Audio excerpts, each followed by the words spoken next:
kalau lihat tuntutan mahasiswa itu saya lihat ini nggak ada yang disebut dengan ditunggangi oleh kepentingan politis tertentu ya. Itu urunan Urunan ya? urunan partisipasi dari mahasiswa, dari dosen, dari alumni, itu. Kemudian mereka kumpulkan dalam satu mungkin bendahara mereka ya begitu, dan mereka bisa laporkan. Terus saya yakin mereka berpikir bahwa dengan aktivis banyak direkrut di lapisan kekuasaan itu supaya mahasiswa diem. Ternyata hipotesa itu salah. Salah ya? Salah, keliru. Mahasiswa itu demonstrasi itu bukan karena senior. Jadi tidak bisa mengendalikan aktivis senior lalu kemudian mahasiswa di bawah juga dengan mudah diem gitu. Menurut saya memang harus ada perubahan yang sangat mendasar. Kalau enggak, kalau pola kayak gini aja, ya saya mungkin berpikir jangan salahkan juga kalau mahasiswa masih terus berteriak.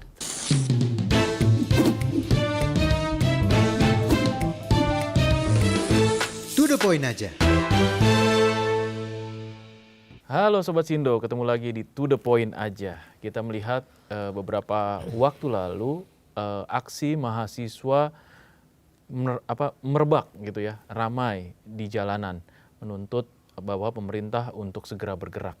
Kondisi negara darurat. Nah, ini menjadi sinyalmen gitu. Dan bagaimana sebenarnya pergerakan mahasiswa ini. Nah, sudah ada bersama kita di sini Mas Pung Purwanto dan juga narasumber kita Bang Ubedillah Badrun yang juga pengamat analis politik sekaligus juga aktivis ya, karena turun ke jalan juga kemarin. Halo, selamat jumpa lagi dengan To The Point aja Bang Ubed. Nah, ini kita mau nanya sebenarnya kemarin gerakan mahasiswa. Aksi mahasiswa ramai kita lihat di semua platform media mainstream, media digital, sosial media, dan kemudian kita lihat ada kemudian gerakan-gerakan susulan selanjutnya. Nah, banyak kemudian yang menilai bahwa gerakan ini dikooptasi oleh orang-orang tertentu atau kelompok-kelompok orang tertentu sehingga akhirnya tidak lagi menjadi murni gerakan yang sesungguhnya. Nah, menurut Bang Ubed sendiri itu seperti apa sih Bang petanya? Saya kira cara kita untuk melihat sebuah gerakan murni atau tidak itu bisa dilihat dari setidaknya 3 hal ya. Pertama, dia memiliki gagasan yang bisa diuji, kebenaran independensinya. Kalau kita bedah di situ, ide atau tuntutan dari mahasiswa itu terlihat memang murni. Ya. Mereka menginginkan misalnya bagaimana pemerintah untuk menstabilkan rupiah misalnya, kemudian mereka juga menuntut agar misalnya diantaranya BBM tidak naik misalnya atau diturunkan, kemudian bagaimana reformasi kepolisian karena undang-undang kemarin dibuat dalam waktu yang sangat singkat, itu mereka juga minta untuk direvisi atau mungkin dibatalkan undang-undang kepolisian itu dan seterusnya. Termasuk soal MBG, Koperasi Desa Merah Putih dan lain-lain. Jadi kalau lihat tuntutan mahasiswa itu saya lihat ini nggak ada yang disebut dengan ditunggangi oleh kepentingan politis tertentu ya. Terlihat murni bahwa mereka memang menangkap kegelisahan publik dan mereka kemudian mengkajinya, mendiskusikannya. Saya lihat memang sangat serius mereka. Saya juga tidak tahu Mas kapan mereka membahas sangat serius itu. Tapi begitu mungkin malamnya ya, malam sebelum besok, mereka ngundang saya itu. Ubed besok orasi ya, ya insya Allah. Ngapain saya bilang, ngapain? Kami udah diskusi Pak, berjam-jam, sampai malam begitu. Untuk memutuskan apa kita belum merespon situasi sekarang. Karena kan waktu itu, beberapa waktu sebelumnya, pimpinan MBG ditangkap kan, korupsi, dan MBG salah satu agenda yang harus diberesin kan. Nah mereka melihat ini sudah penyakitnya sudah sangat kronis. Nah diskusi mendalam mereka pakai data, perdebatan, akhirnya memutuskan bahwa mereka untuk turun aksi. Nah dari situ saya lihat memang mereka diskusi mendalam soal isu-isu yang mereka protes itu. Bahkan sampai kalau yang di Rawamangun itu menuntut agar kesejahteraan guru misalnya, anggaran pendidikan harus betul-betul 20% dan seterusnya, detail mereka. Jadi menurut saya dari sisi ide itu terlihat bahwa mereka independen. Oke. Kemudian yang kedua tentu saja dari selain ide adalah jaringan ya. Jaringan terbentuk itu jaringan yang tidak pernah dikooptasi oleh kekuasaan. Jadi saya cek juga itu aliansi mereka itu siapa saja. Oke. Kan saya tahu BEM-BEM yang pernah dikooptasi, BEM yang pernah jadi antek-antek intelijen lah. Itu saya tahu. Oke. Karena mereka pernah saya ceritakan di sini ya, yang menyesali dan bercerita berapa menghabiskan hampir setengah miliar untuk membelah mahasiswa di satu kampus itu. Nah itu saya lihat clear ya. Jadi ketika jaringan mereka yang beraliansi itu clear, saya lihat oh ini independen. Gitu. Jadi selain ide kemudian jaringan, kemudian yang ketiga adalah dari sisi dukungan finansial yang untuk mereka bergerak. Itu saya cek ini siapa? Ini kenapa didukung oleh kampus kan begitu? Ternyata mereka terbuka tuh, bahkan mereka bisa transparansi uang dari mana. Itu urunan ya? Urunan partisipasi dari mahasiswa, dari dosen, dari alumni. Itu. Kemudian mereka kumpulkan dalam satu mungkin bendahara mereka ya begitu, dan mereka bisa laporkan untuk apa saja. Itu. Jadi ada transparansi di situ. Karena mereka mengatakan bahwa kami memperjuangkan kepentingan rakyat, maka uang ini juga kami mau memberi contoh. Bagaimana sih transparansi itu dijalankan. Itu satir buat pemerintah sebetulnya. Betul. Jadi mereka mau transparan. Jadi dari sisi dukungan finansial juga sangat bahasa lainnya gotong royong mereka ya. Iuran begitu.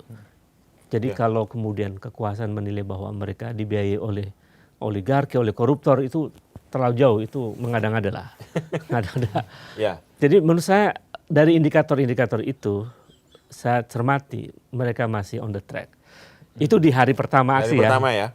Kalau hari berikutnya saya tidak mungkin ketika ada yang diterima di wakil presiden.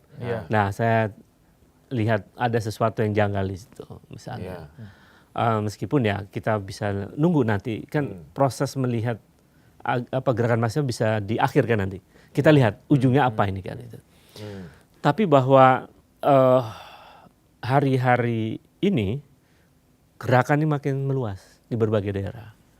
Jadi artinya ada kegelisahan kolektif di hampir seluruh kalangan mahasiswa, dan itu juga karena persoalan ekonomi yang menyentuh keluarga mereka juga, Mas. Jadi saya ada satu informasi dari pimpinan perguruan tinggi ya. Salah satu pimpinan perguruan tinggi bahwa penundaan pembayaran UKT itu naik hampir 400%. Maksudnya jumlahnya. Artinya itu memang sudah semakin kondisi ekonomi berpengaruh pada mereka langsung ya. Dan mereka tahu orang tuanya makin sulit untuk mencari uang dan sebagainya. Jadi kegelisahan ini dengan mudah menyebar karena mereka merasakan langsung. Dan itu yang kemudian mereka melakukan konsolidasi dan diskusi dan mengambil sikap untuk turun ke jalan itu. Ini sesuatu yang mungkin tidak semua orang tahu ya. Ada dua hal yang disebutkan Bang Ubed, yang soal jaringan sama pembiayaan. Meskipun di pembiayaan kemarin mereka juga sudah mulai muncul bagaimana gerakan untuk masyarakat mendukung, memberikan makanan, memberikan minuman. Itu terlihat juga kan? Iya, betul. Nah, mungkin publik itu lebih kelihatan ketika melihat di tuntutan gitu.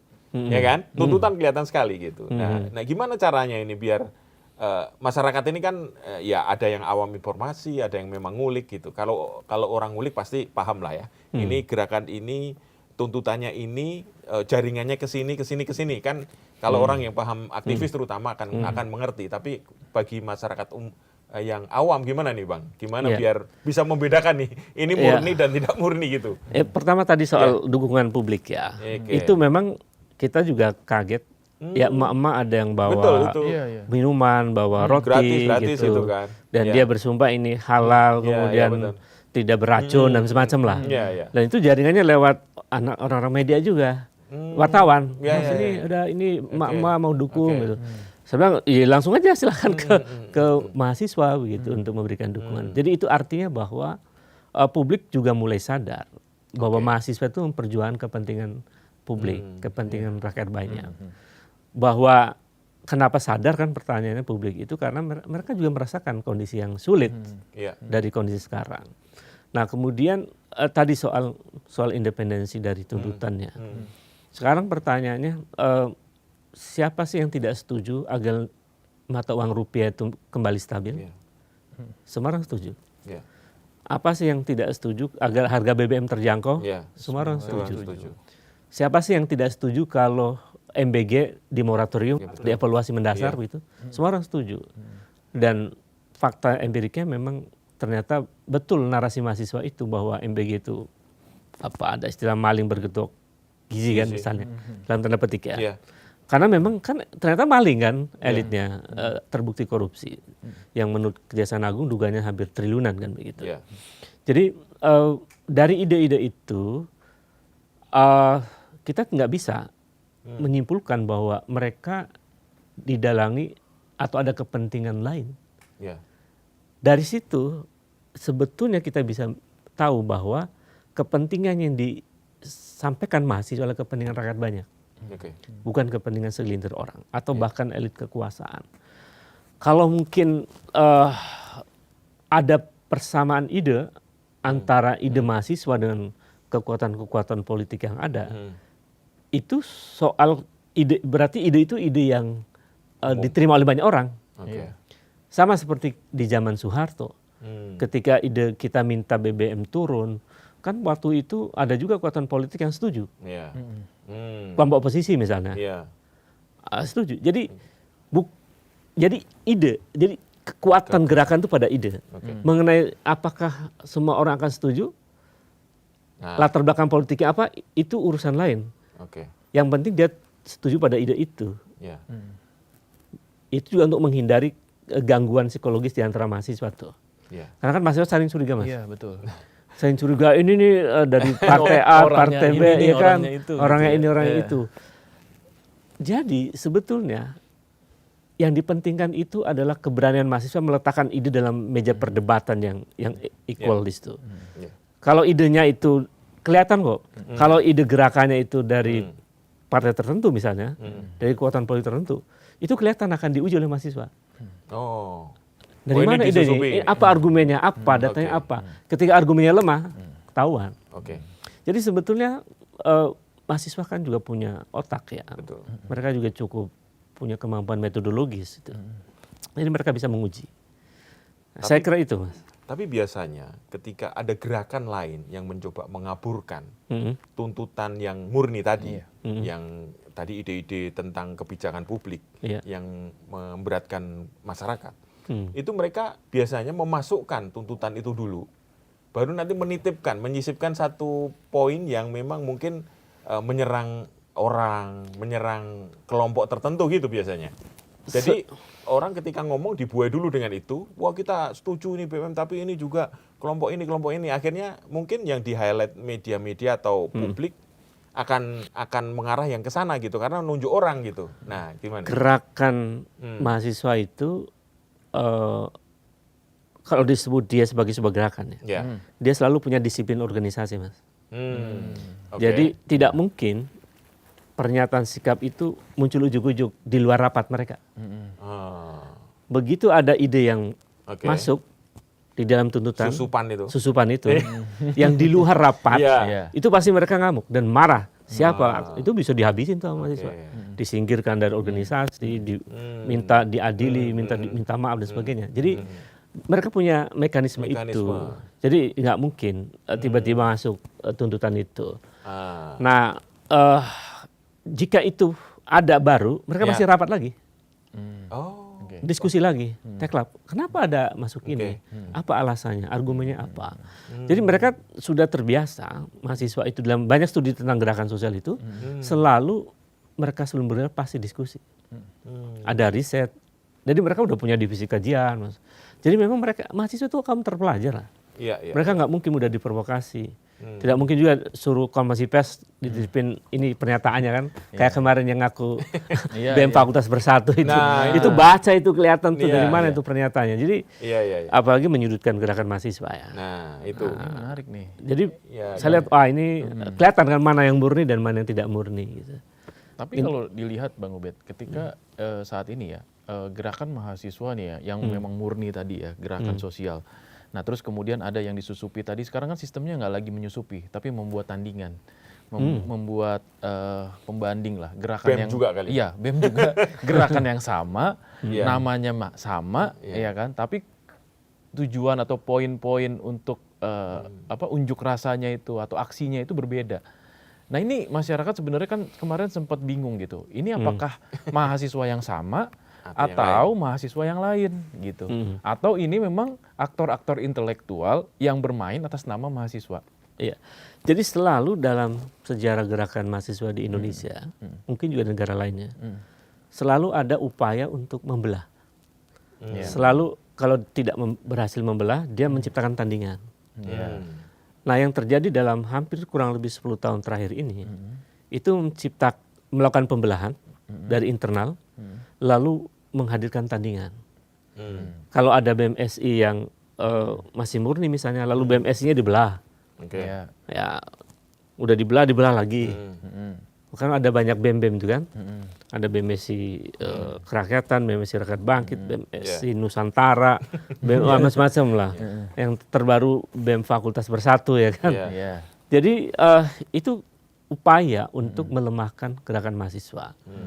Jadi kalau kemudian muncul tandingan-tandingan itu sebetulnya kelihatan apakah mereka murni itu dari idenya.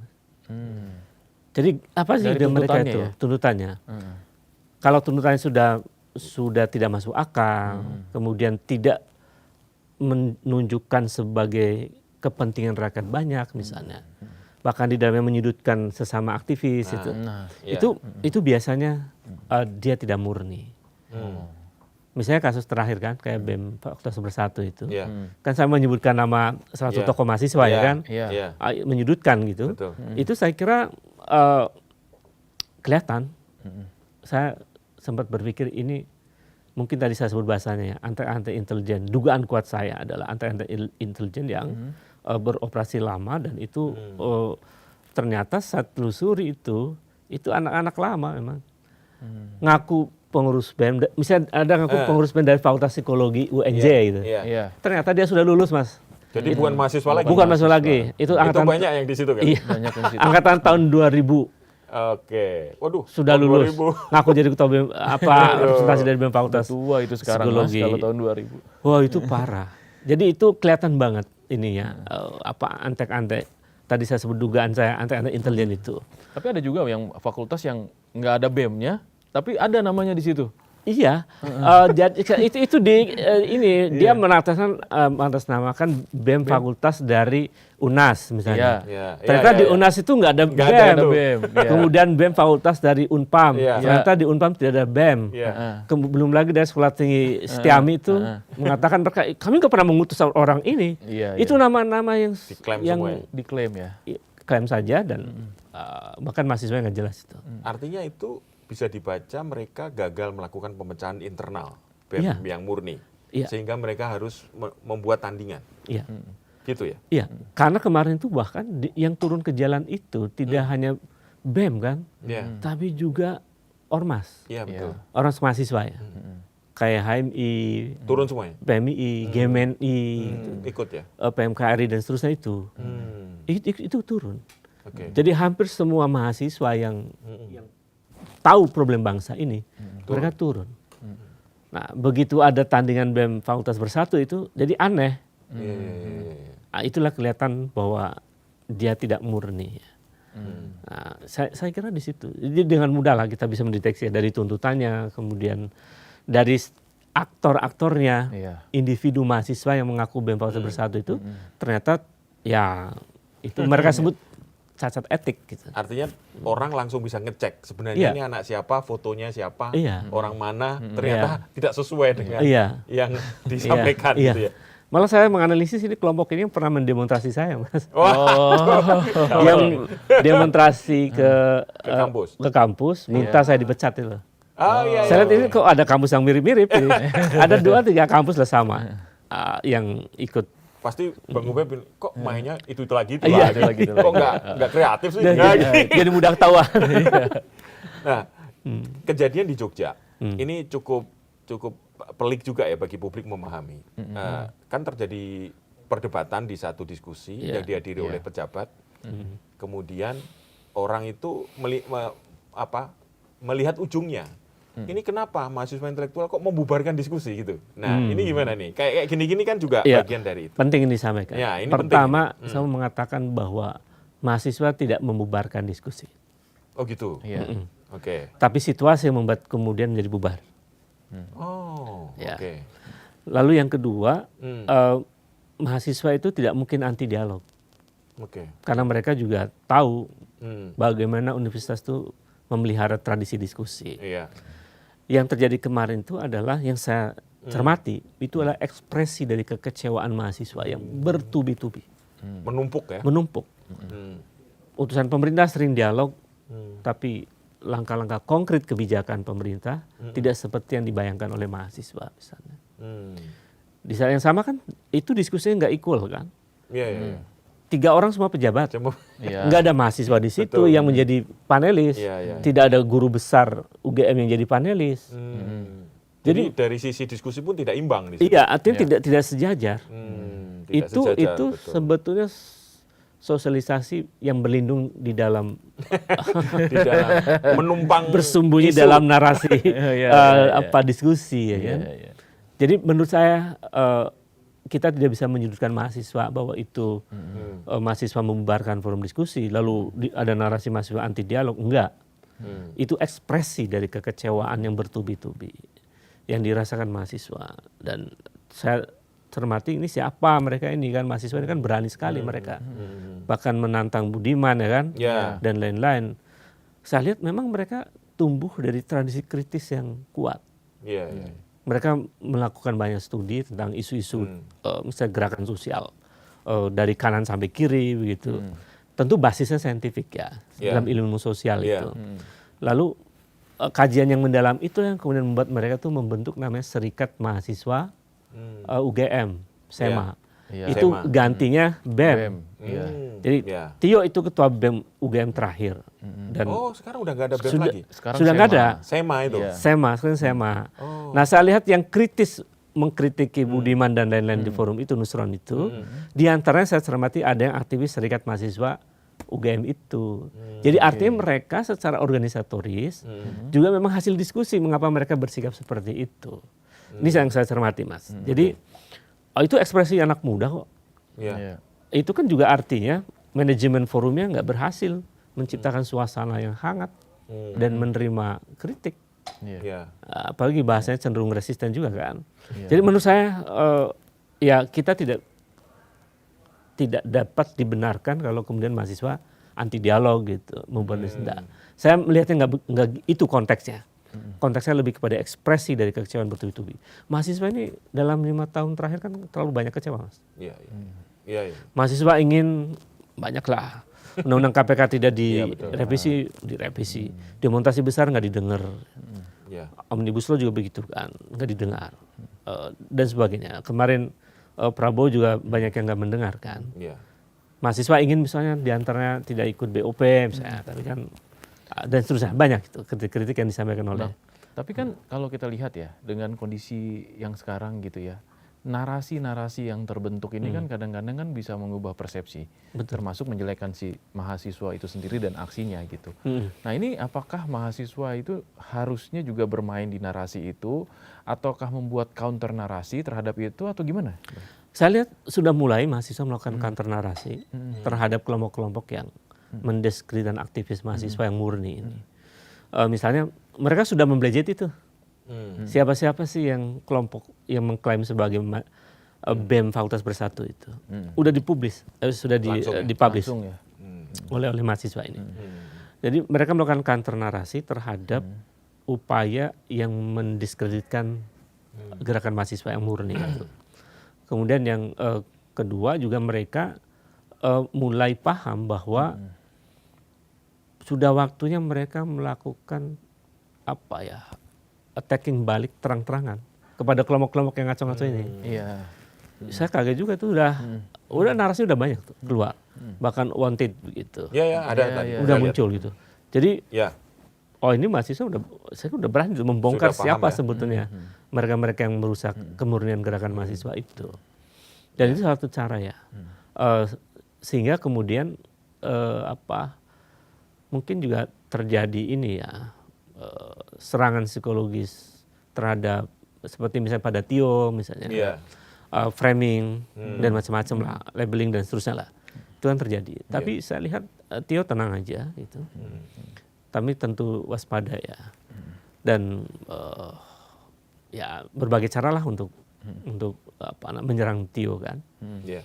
Dan saya sih meyakini banyak Tio-Tio yang lain juga itu. Ya, dan Tio juga tidak sendiri. Betul. Tio tidak sendiri.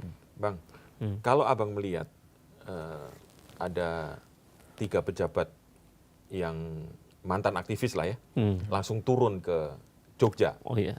Itu kira-kira apa di mata abang ini apa nih? Apakah mereka terlambat atau memang diutus khusus untuk menghadapi gerakan mahasiswa karena mereka dulu aktivis atau seperti apa nih, Bang? Iya. 3 orang itu ya yang jelas 2 yang aktivis ya. Ya. Ada Nusron Wahid sama Budiman. Iya. Pak Daryono kan backgroundnya ini ya, Iya. non aktivis. Iya. Ya tentu saja mereka sebelum ke Jogja tahu Jogja itu apa. Oke. Jogja adalah satu basis utama gerakan mahasiswa sejak zaman dulu ya. Jogja, Jakarta, Makassar, Ya. ya kalau di Sumatera, di Medan dan sebagainya lah ya. Dari situ tentu mereka tahu. Dan analisis terakhir kemarin kan sebelum mereka diskusi ada Gejayan memanggil Ya. dan lain-lain begitu. Dari situ saya cermati, ya Budiman tahu, Nusron Wahid tahu, bagaimana cara kemudian secara halus meluluhkan cara berpikir mahasiswa kan. Ya.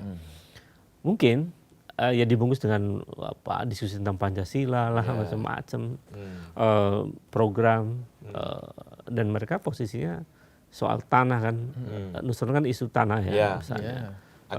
Agraria, kemudian Budiman soal kemiskinan dan lain-lain. Itu sengaja saya kira mereka punya tujuan untuk mengajak mahasiswa dan mungkin merubah persepsi mahasiswa terhadap pemerintah. Tapi mereka tahu, maksud saya mereka tidak memahami lebih detail tentang apa yang sesungguhnya terjadi di mahasiswa sekarang. Mereka berasumsi dengan cara begitu akan diam gitu menurut. Dan termasuk juga elit kan berpikir bahwa kalau aktivis semua jadi pejabat nanti nggak ada lagi yang demonstrasi gitu kan. Jadi demonstrasi itu apa ya, saya mau katakan mahasiswa itu demonstrasi itu bukan karena senior. Jadi tidak bisa mengendalikan aktivis senior lalu kemudian mahasiswa di bawah juga dengan mudah diam begitu. Karena kan ini soal ide.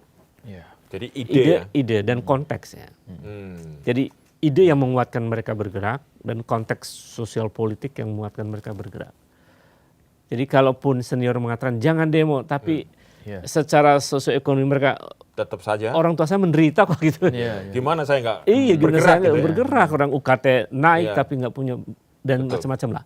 Jadi itu konteks itu yang membuat mereka bergerak. Artinya kalau mereka berpikir, mantan aktivis yang jadi pejabat ini berpikir bahwa bisa mengendalikan dengan cara seperti mereka dulu menjadi aktivis, itu sudah tidak relevan. Tidak relevan. Setiap zaman dan anak-anak muda pasti selalu respon dengan apa yang mereka alami. Ini kan dari zaman Jokowi juga kan. Semua aktivis direkrut, tapi demo terus terjadi. Episode ini sebenarnya lebih parah sekarang karena dari kubunya Jokowi masuk di kabinet juga aktivisnya. Lalu dari kubu Prabowo yang para aktivis masuk juga. Dari kelompok kanan maupun kiri ya kan. Kan masih kita ingat ada yang buruh ada Jumhur, Said Iqbal, ada Saganda, ya kan, kemudian ada Budiman, yang agak kiri kan dulunya ya, sekarang agak-agak kanan kiri kan, gitu. Itu ada Nusron ya kan, yang basisnya keagamaan. Itu dengan harapan agar mahasiswa mungkin mereka ya berharap, ini dugaan saya. Bisa benar, bisa salah, tapi saya yakin mereka berpikir bahwa dengan aktivis banyak direkrut di lapisan kekuasaan itu, supaya mahasiswa diam. Gitu. ternyata hipotesa itu salah. Salah ya. Salah, keliru. Hmm. Jadi yang terjadi kan kemudian tidak. Oke. Bahkan mahasiswa terus bergerak. Karena mahasiswa juga paham bahwa negara ini memang sedang sakit. Bayangkan Mas, orang lagi lapar, butuh makan, uangnya dikorupsi. Betul. Iya. Itu kan bantuan sosial sejenis itu. Betul, iya. Itu bisa dihukum mati sebetulnya. 1 triliun per bulan. Iya, orang yang mengkorupsi bantuan untuk rakyat itu hukumannya mati. berat. Betul. Hukumannya berat. Bagaimana mahasiswa nggak marah gitu? Ya. Ini belum yang korupsi lainnya. Iya. Iya. Jadi memang korupsi musuh besar yang merusak republik ini. Belum lagi mahasiswa juga kaget tiba-tiba undang-undang kepolisian disahkan dalam waktu yang sangat singkat. Mereka pikir bahwa undang-undang yang dirubah untuk kepentingan rakyat banyak. Ternyata untuk kepentingan nambah usia pensiun dan sebagainya. Ini kan, ini di tengah orang lagi ekonomi Susah. lagi memburuk, Banyak tiba-tiba PHK. mengesahkan undang-undang kepolisian. Ini apa? Jadi reformasi kepolisian itu ya akhirnya rusak, nggak terjadi gitu. Jadi banyak hal yang membuat mahasiswa marah. Bang, di tengah-tengah tadi yang Abang bilang banyak sekali aktivis yang direkrut ya oleh pemerintah saat ini. Apakah tidak bisa membaca gerakan ini lebih dalam sebenarnya? Mereka-mereka ini ya, kalau kita lihat dari POV-nya mereka gitu ya. Sebagai yang dulunya aktivis, terus sekarang jadi pejabat gitu kan. Di dalam gitu. Terus kemudian ngelihat ada gerakan gitu. Apakah POV dari mereka itu seperti apa sebenarnya? Kok seolah-olah kok tidak bisa membaca itu gitu? Ya mereka ini kan sibuk, mestinya sibuk dengan program ya. Iya. Bagaimana menjalankan program dan mengevaluasi program, lalu memperbaiki program. Iya. Tentu sebagai pejabat birokrasi, dia mesti konsen di situ kan. Iya. Sementara dunia aktivis itu juga perlu riset. Mereka, dugaan saya memang tidak punya riset yang kuat tentang gerakan mahasiswa sekarang. Bisa juga punya kaki-kakinya, intelnya mereka gitu kan, kampus-kampus. Tapi kan mahasiswa yang paham gerakan, dia tidak mungkin dengan mudah bisa dijadikan dibaca. kaki tangan. Itu nggak mungkin atau tidak mudah begitu. Itu yang terjadi. Jadi saya kira kita mesti mengkritik juga mantan aktivis yang ada di kekuasaan itu perlu dikoreksi cara berpikirnya lah. Saya harus katakan itu. Jadi maaf ya kayak Budiman, terus Nusron, terus nggak apa-apa saya nyebutin namanya. Siapa lagi Saganda, Jumhur, siapa lagi lah. Kemarin sebelumnya Noel ya kan. Jadi aktivis itu kan punya kelebihan. Dia punya leadership skills itu. Kemudian punya kemampuan mengorganisir. Ya, punya kemampuan memproduksi ide, kreativitas, jejaring. Itu kelebihan aktivis dibanding yang lain. Tetapi ketika aktivis masuk dalam kekuasaan, ini pola pikirnya ini perlu dikoreksi nih. Karena cenderung berubah di situ. Jadi aktivis secara idealitas ya, ketika dia menjadi aktivis lalu menjadi bagian dari kekuasaan, dia mesti membawa ide yang dulu dia perjuangkan dong. Bahwa dulu mereka memperjuangkan demokrasi, ketika masuk kekuasaan ada demokrasi yang melenceng, dia harus masuk kritik dari dalam dong, evaluasi dari dalam. Ya kan itu yang harusnya terjadi. Ada soal ekonomi, lakukan perubahan kebijakan dari dalam. Yang terjadi kan kemudian, yang saya cermati ya, mereka sih mengklaim berusaha untuk memperbaiki dari dalam. Tapi ketika kekuasaan itu melenceng, yang parah kan mereka kemudian membabi buta membela tuannya ini. Jadi yang harus dilakukan aktivis itu membenahi dari dalam, bukan membabi buta membela tuannya. Itu yang menurut saya salah.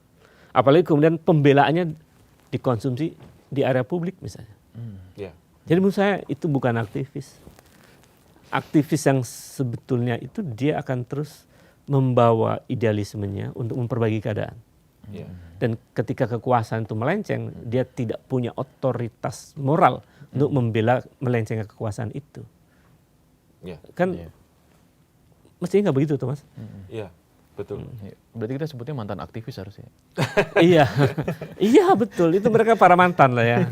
Tapi semestinya gini ya Bang ya, pemerintah ini kan juga di apa ya, orang-orang pinter banyak di situ, punya kekuasaan, punya kewenangan.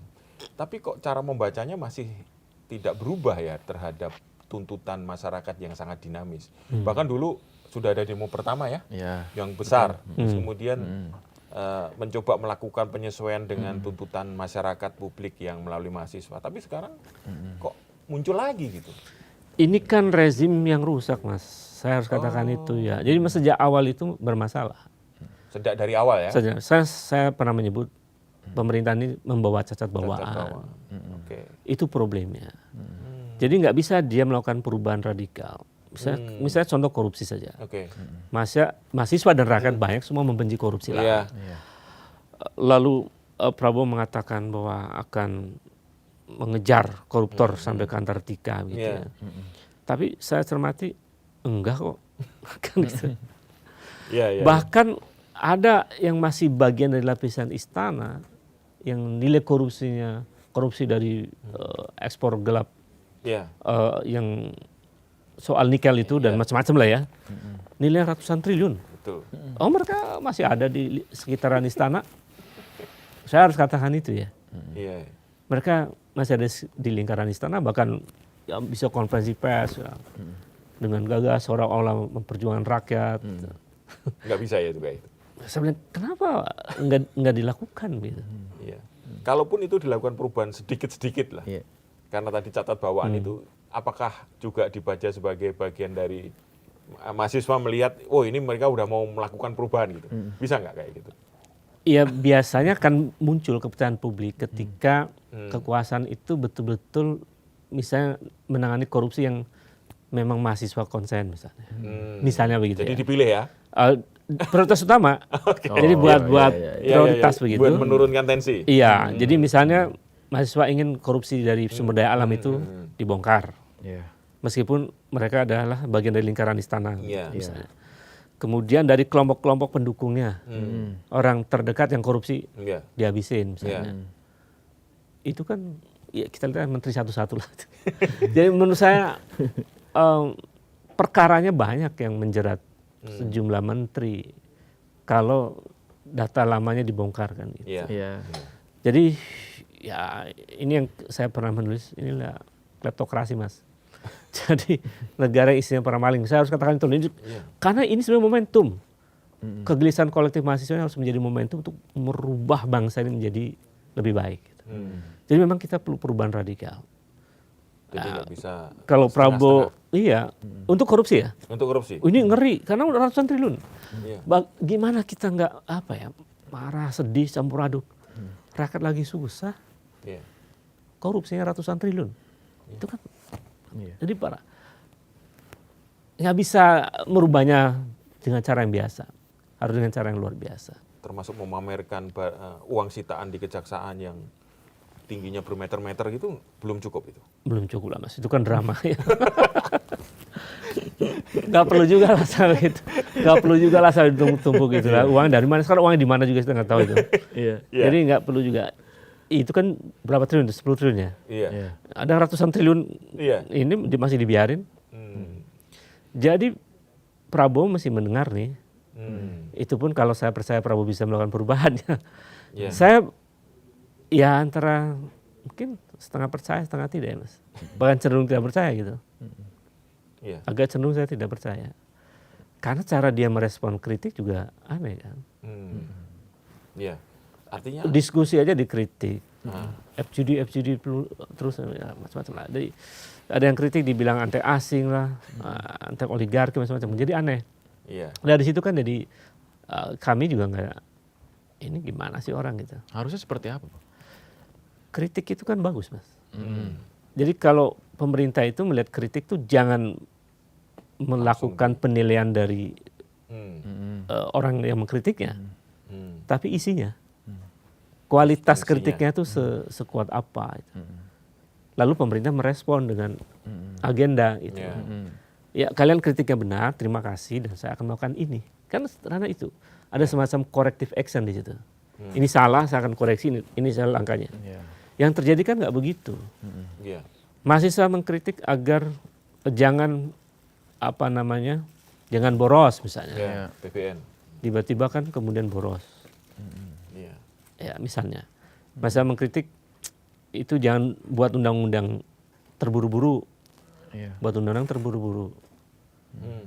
Masa sudah wanti-wanti dari awal itu MBG ada maling. Dari dulu ya. Dari dulu. Dari awal. Sekarang baru Baru ketahuan. terlambat. Jadi responnya nggak cepat, kemudian nggak nggak empati gitu. Itu yang kita lihat ya dari respon kekuasaan terhadap kritik. Ya, padahal masukan mahasiswa dan rakyat kan sebenarnya sederhana, Mas. Iya. Apa susahnya memberantas korupsi gitu. Iya. Iya. Saya juga bilang kepala ini apa susahnya sih? Ternyata susah tuh ternyata. Ternyata mereka versi mereka susah ya. Iya. Di dalam imajinasi saya gampang, Ruh. Iya. Iya.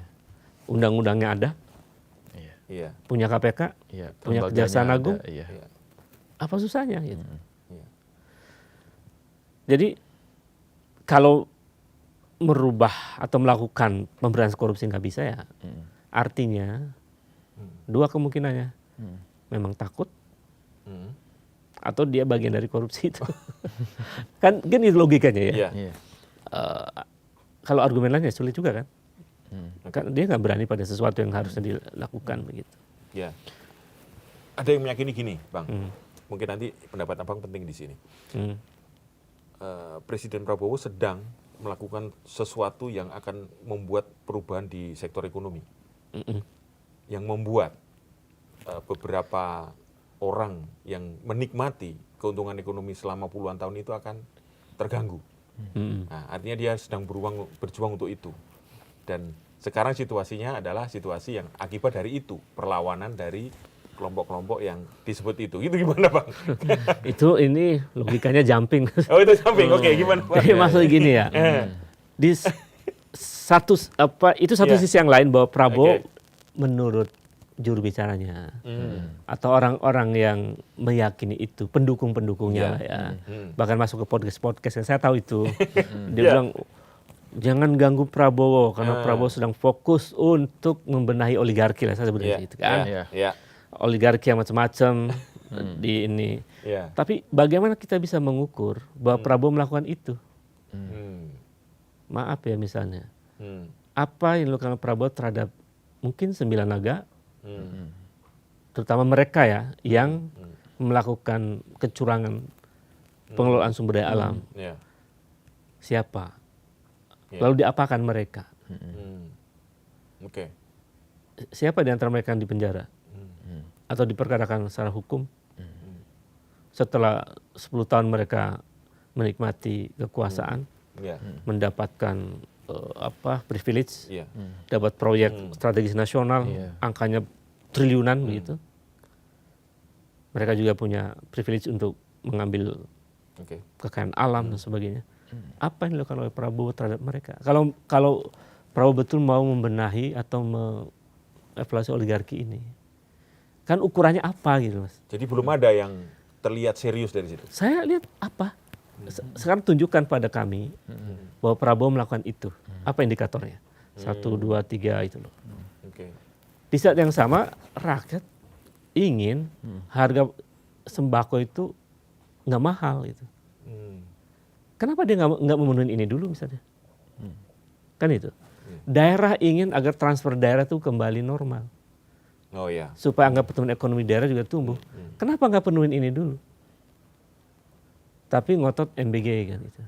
Jalan terus misalnya. Ya. Masyarakat ingin itu koruptor-koruptor lingkaran istana segeralah diselesaikan. Itu satu ya. Satu. Koruptor semua ini Iya. nomor satu ini ya. Koruptor nomor 1. Oke. Kemudian soal remilitarisme. Hmm. Itu juga penting. Oke. Bagaimana kasus Andre Yunus? Ya. Ya. Itu ujungnya gimana? Saya melihat tidak ada keadilan di situ.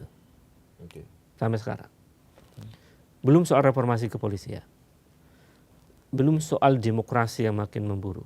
Belum soal pelanggaran HAM. Dan seterusnya. Banyak sekali. Belum soal tanah, Mas, masalah tanah rakyat itu. Ya. Oh banyak. Konflik Jadi agraria. nggak ada gunanya Hmm. Prabowo menata ulang oligarki ini tanpa dia membuat kebijakan yang betul-betul Hmm. pro rakyat ini.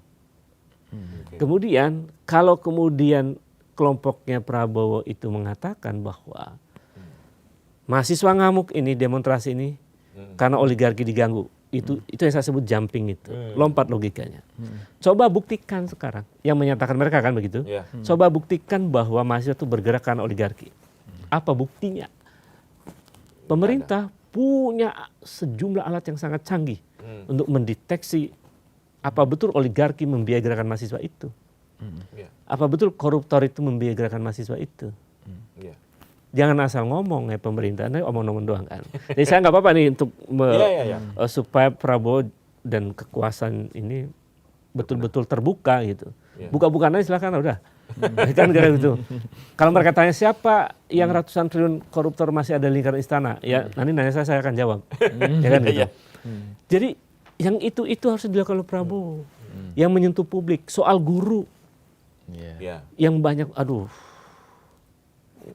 guru yang diberhentikan dari P3K, yang honorer yang nggak diangkat-angkat, pada janji kampanye, banyak masalah, buruh dan lain-lain. Jadi banyak masalah yang ada di depan mata yang nggak diselesaikan.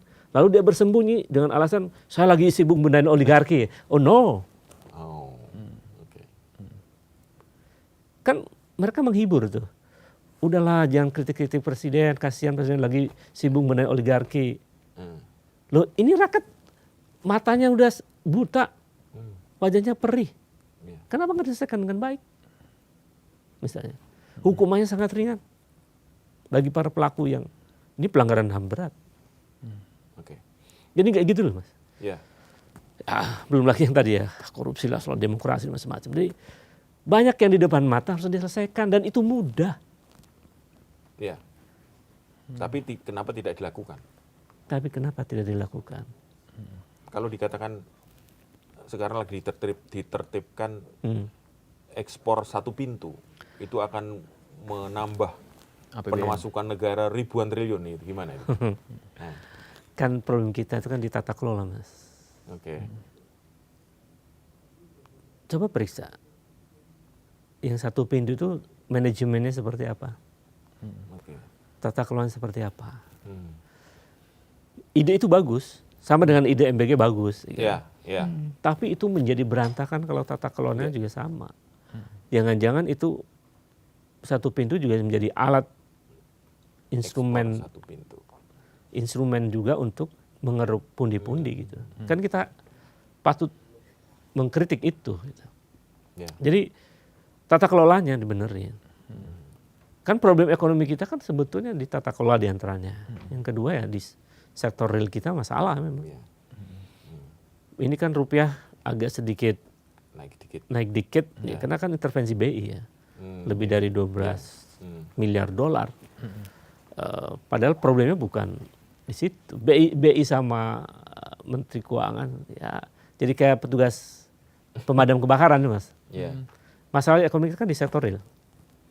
Bagaimana lapangan kerja harus ditumbuhkan, ekspor diperbanyak dan sudah banyak itu ya. Yang saya menjadi PR dari kebijakan pemerintah ini soal regulasi macam-macam kan,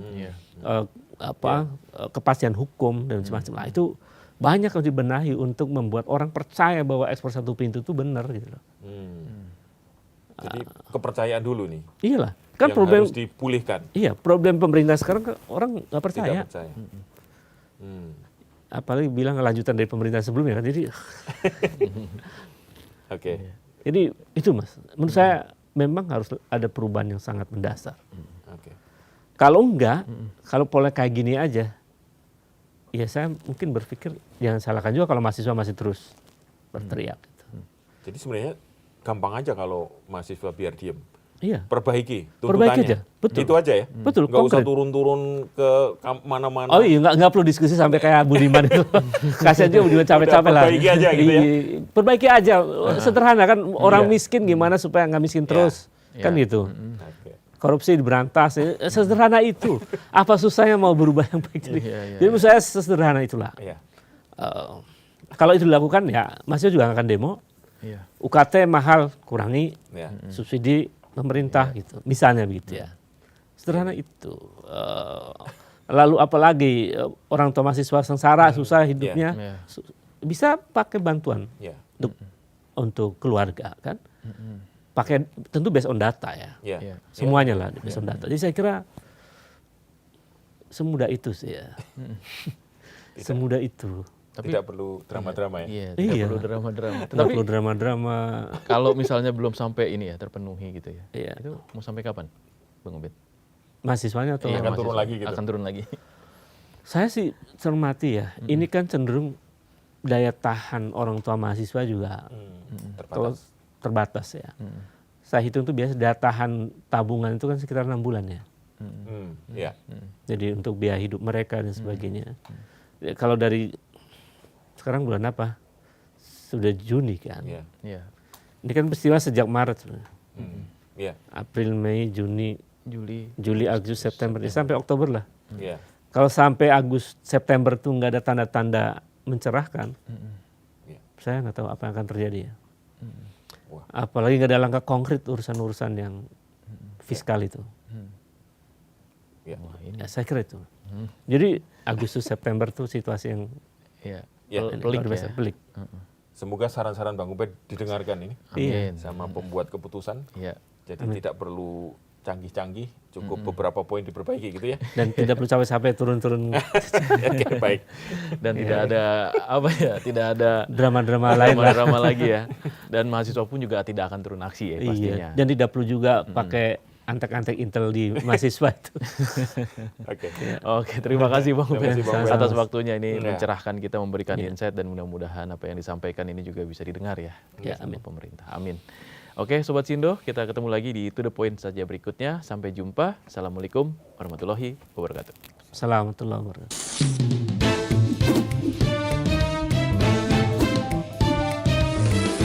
To the point aja.